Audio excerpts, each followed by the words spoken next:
Assalamu alaikum wa rahmatullahi wa barakatuh. Bienvenue dans l'Arche de la foi. Avant de plonger ensemble dans les profondeurs de l'âme et de la miséricorde divine, abonne-toi dès maintenant à la chaîne pour ne rien manquer de ces rappels qui nourrissent le cœur et éveillent l'esprit. Il y a dans la vie des instants où le cœur murmure sans bruit, mais où chaque battement semble crier une chose: j'ai besoin de revenir. Revenir à une paix perdue, à une lumière intérieure oubliée. Revenir à celui qui ne ferme jamais la porte, même lorsque tout le monde l'a déjà refermée. Tu as peut-être, toi aussi, connu ce moment. Ce regard dans le miroir qui ne ment pas. Ce silence pesant après un acte que tu regrettes. Cette sensation d'avoir marché trop loin, d'avoir franchi des lignes, d'avoir trop attendu. Et tu te demandes, est-il encore temps? Il existe dans l'islam des mots qui ne sont pas simplement des mots. Ce sont des clés, des ponts, des baumes. Saïd al-Istighfar en fait partie.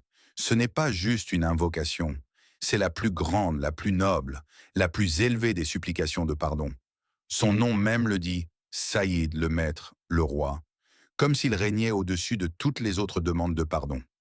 Le prophète Mohammed a prononcé ces paroles avec une douceur et une certitude qui traversent les siècles. Le maître des invocations pour demander pardon et que l'on dise, et il a ensuite transmis cette supplication pas seulement comme une formule, mais comme un cadeau céleste pour chaque être humain qui, un jour ou une nuit, sentirait le poids de ses erreurs sur son cœur. C'est une invocation qui ne te demande pas d'être parfait avant de la dire. Elle t'appelle justement dans ton imperfection, avec tes fautes, tes oublis, tes chutes. Elle t'accueille tel que tu es. C'est une déclaration d'amour et d'humilité à Allah, une reconnaissance de sa seigneurie, de sa création, de ses bienfaits. Et aussi un aveu. Je t'ai désobéi, Ya Rab, mais je reviens, avec des mots tremblants, avec un cœur brisé, mais je reviens. As-tu déjà ressenti ce besoin intense de repartir à zéro?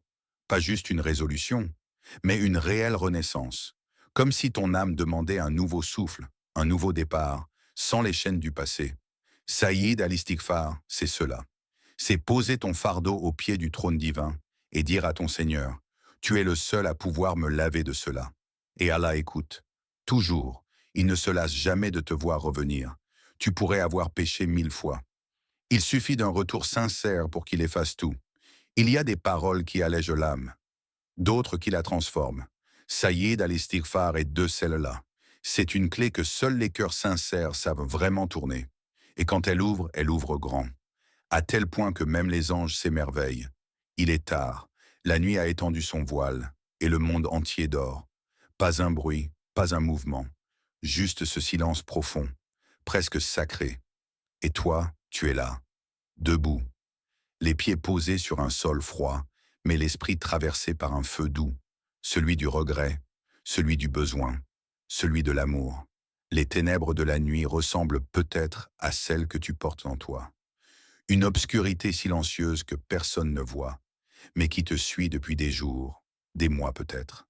Tu respires lentement, tu fermes les yeux, et tu murmures: Allahumma anta rabba, la ilaha illa anta, khalaqtan wa ana abduka.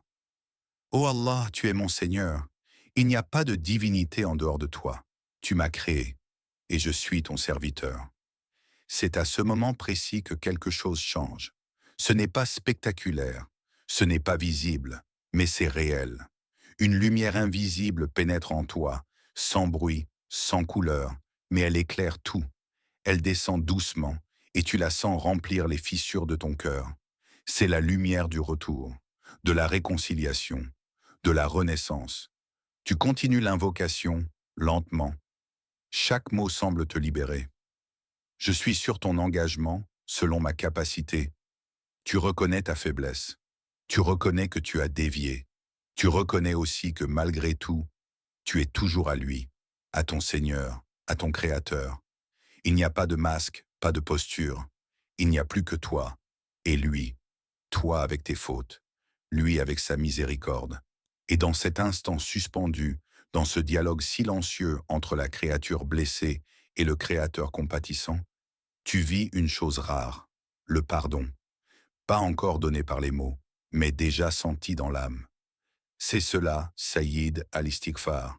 Ce n'est pas seulement une demande, c'est une rencontre, une intimité, une plongée dans ton humanité la plus vulnérable, et un envol vers la grandeur divine. Le prophète l'a transmise comme un trésor, non pas pour qu'on la récite mécaniquement, mais pour qu'on la vive. Et quand tu la vis, vraiment, elle te transforme. Tu étais debout, brisé, fatigué, perdu.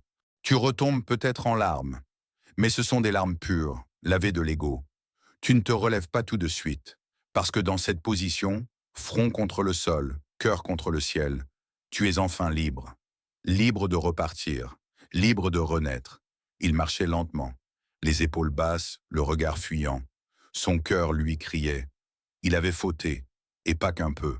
Ses actes pesaient lourd, trop lourd. Chaque pas vers le prophète semblait un combat contre la honte. Mais il continua, parce qu'il savait que, dans cette ville, il y avait encore un espoir vivant. Un homme qui ne jugeait pas, un cœur qui connaissait les failles humaines, un messager de miséricorde. Lorsqu'il arriva devant lui, il n'avait pas de mots, seulement des larmes. Ses mains tremblaient, son âme vacillait. Il se tenait là, vulnérable, nu face à sa réalité intérieure. Et il ne demanda rien d'autre qu'un regard, un signe, une main tendue dans sa noyade. Mais le prophète ne fronça pas les sourcils. Il ne détourna pas les yeux. Il ne lui dit pas « Tu aurais dû réfléchir avant ». Non, il lui dit ceci. Celui qui dit Saïd al-Istighfar le matin, avec certitude, et meurt avant le soir, entrera au paradis. Aucune question sur son passé, aucun détail, aucun jugement, juste une porte grande ouverte, une lumière, une promesse. L'homme baissa la tête, et il comprit. Il comprit que le pardon ne dépendait pas de la gravité de la faute, mais de la profondeur du retour. Il comprit que ce n'est pas l'abîme qui détermine la fin d'un homme, mais ce qu'il fait à la lisière de l'abîme. Il repartit, lentement, mais différemment. Son cœur n'était plus le même, lavé, allégé, nourri par une espérance que seule la parole prophétique pouvait insuffler. Et toi, te crois-tu trop loin pour revenir ? Tu n'es pas le seul à porter une lourde histoire. Tu n'es pas la seule à regretter des mots dits, des choix faits dans l'égarement. Mais il n'y a rien de plus injuste que de croire qu'Allah ne veut plus de toi. Écoute ce verset. Lis-le, laisse-le couler dans ton cœur. Dis, ô mes serviteurs qui avez commis des excès à votre propre détriment, ne désespérez pas de la miséricorde d'Allah. Sourate Az-Zumar 39-53. Tu vois, Allah ne t'appelle pas pécheur, il t'appelle mon serviteur. Même après tout ce que tu as fait, même après tous ces écarts, tu es encore sien, et il t'attend. Ce que cet homme a vécu, tu peux le vivre toi aussi. Ce regard du prophète, cette invitation au paradis, cette paix qui vient après l'orage, elle est là, à portée de souffle. Une seule phrase dite avec le cœur peut suffire à tout changer. Il y a des paroles qui caressent, d'autres qui secouent, et puis il y a celles qui sauvent.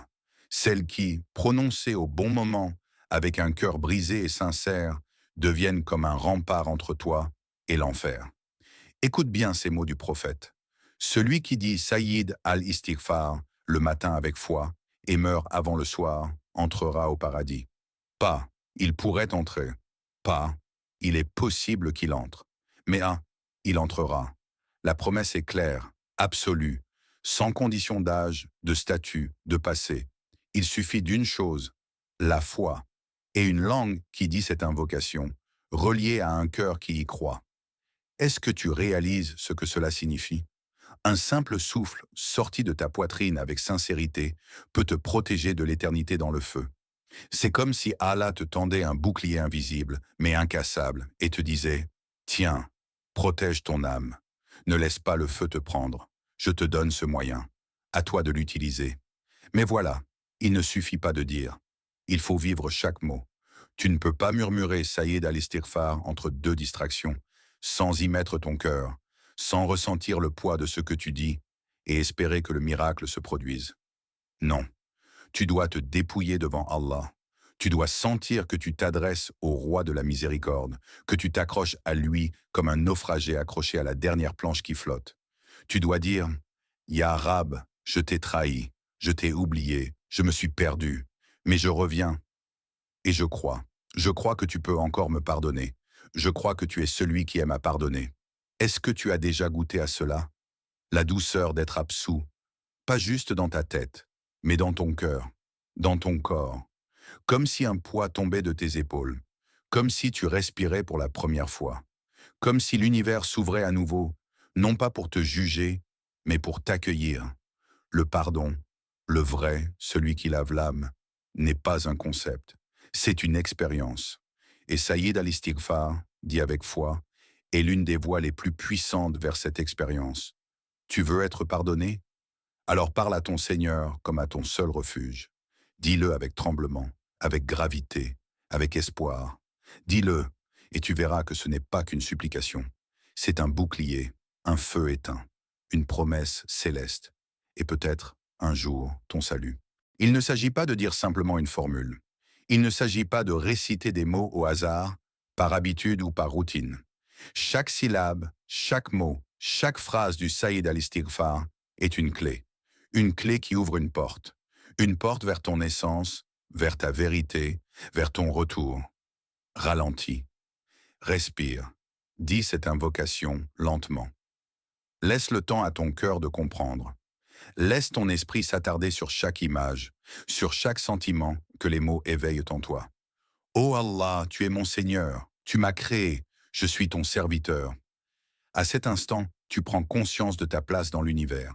Tu reconnais qu'au-delà de toutes les erreurs, au-delà des ombres qui t'assaillent, il y a un Seigneur, celui qui t'a façonné avec soin, qui connaît chaque fibre de ton être, chaque pensée, chaque souffle. Tu es son serviteur, faible mais aimé. Cette reconnaissance n'est pas un aveu de faiblesse, mais une source de force. Car admettre que tu as un Seigneur, c'est trouver un ancrage inébranlable. Puis vient la suite, où l'âme s'incline plus profondément. Je reconnais tes bienfaits sur moi et je reconnais mes péchés. Ici, tu ouvres les yeux sur ta réalité. Tu ne t'égares pas dans la dénégation ou la culpabilité paralysante. Tu acceptes ce que tu es avec humilité et sincérité. Tu comptes les bienfaits immenses et innombrables que Allah a versés sur toi. La vie, la santé, la foi, les moments de joie, la beauté cachée dans chaque détail. Et tu regardes aussi tes fautes, tes erreurs, tes moments d'égarement, sans fuir, sans nier, simplement en observant, comme on regarderait une blessure pour mieux la soigner. Puis enfin, la prière d'espoir et de retour. Dianam, pardonne-moi, car nul autre que toi ne pardonne les péchés. Cette phrase est une porte ouverte à la miséricorde infinie. C'est une confiance profonde, un cri silencieux qui traverse les cieux. Nul autre que toi, ô Allah, ne peut effacer ce qui ternit mon cœur. Toi seul peux laver mes erreurs, purifier mon âme. Et tu le fais, encore et encore, pour celui qui revient à toi sincèrement. Tu es un être imparfait, certes, mais profondément aimé par ton Créateur. Dans cette reconnaissance, il y a une lumière qui éclaire ta route, qui dissipe l'ombre du doute, de la honte, de la peur. Allah nous a dit, dans un verset qui résonne comme une promesse éternelle, et ton Seigneur dit, « Invoquez-moi, je vous répondrai. » Sourate Ghafir 40-60. Il t'invite, il t'appelle. Invoque-le, avec ton cœur, avec tes mots, avec ta foi. Et sache que cette invocation n'est pas seulement une parole prononcée, c'est une rencontre, une ouverture, un échange sacré entre toi et celui qui t'aime, plus que tu ne peux imaginer. Combien de fois avons-nous prononcé ces mots? Demain, je ferai istighfar. Demain, je me repentirai. Plus tard, je me tournerai vers Allah. Des promesses au futur, posées comme des pierres lointaines, alors que le présent file entre nos doigts. Mais que savons-nous de demain? Le soleil se lèvera-t-il encore? Le souffle reviendra-t-il dans nos poumons? Le prophète Muhammad, dont l'âme est pure et libre de tout péché, disait pourtant « Je me repens à Allah 100 fois par jour ». Imagine cela un instant. Même lui, le messager, le plus proche d'Allah, ne cesse de renouveler son retour, son pardon, sa quête de miséricorde. Si le parfait parmi les hommes se replie sans cesse vers Allah, combien plus nous, êtres humains fragiles et faillibles, devons-nous embrasser cette réalité? Ce n'est pas une simple habitude, c'est une nécessité vitale. Le pardon d'Allah n'est pas un trésor qui attend patiemment que vous veniez le chercher un jour, dans un futur indéfini. C'est une rivière qui coule ici et maintenant, et ce flot divin est accessible à tout instant. Mais il y a ce piège sournois, cette illusion qui nous pousse à procrastiner notre retour. Demain. Ce mot peut devenir une prison, un voile qui obscurcit la lumière. Car demain n'est jamais promis. L'ange de la mort peut frapper quand on s'y attend le moins. La vie peut s'effilocher en un souffle. Alors, toi qui écoutes, je te demande sincèrement, combien de fois aujourd'hui as-tu demandé pardon à Allah? As-tu murmuré une parole sincère? As-tu baissé ton front vers le sol, l'âme lourde mais l'espoir brûlant? N'attends pas. Le moment est maintenant. Aujourd'hui est le jour du retour, de la renaissance, de la lumière qui perce les ténèbres de tes erreurs. Le chemin du pardon est ouvert, large, accessible. Il ne demande qu'une chose, ta sincérité, ton cœur qui se tourne vers Allah sans détour. Alors, ne remets pas à demain ce que ton âme désire depuis longtemps. Fais ce pas, ici, maintenant, avant que la vie ne te surprenne. Imagine un jardinier patient, celui qui connaît la valeur de chaque graine. Il sait que la terre n'est pas toujours généreuse. Parfois, le sol semble sec, comme un cœur aride. Parfois, dont les plantes peinent à pousser, comme l'espoir fatigué.